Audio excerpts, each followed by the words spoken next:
أهلا بكم متابعي القناة. نطلب من حضراتكم دعمنا بلايك وتعليق واشتراك بالقناة ليصلكم كل جديد.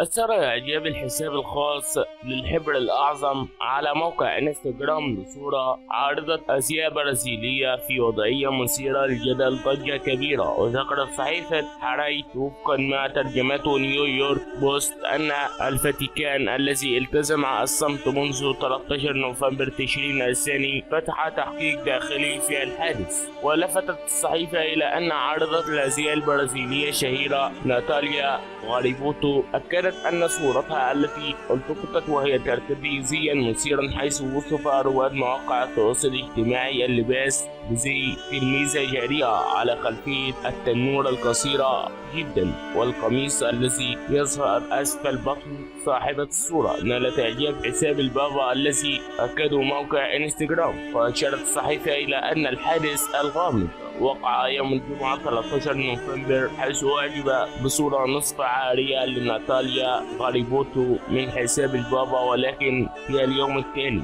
تمت إزالة الإعجاب وأدلى الفاتيكان ببيان حول هذا الموضوع. وبحسب وكالة الأنباء الكاثوليكية يدير حسابات وسائل التواصل الاجتماعي الخاصة بالبابا فرانسيسكو فريق وفقا لبدء التحقيق داخلي في كيفية الإعجاب بالصورة المعنية. والسلام عليكم ورحمة الله تعالى وبركاته.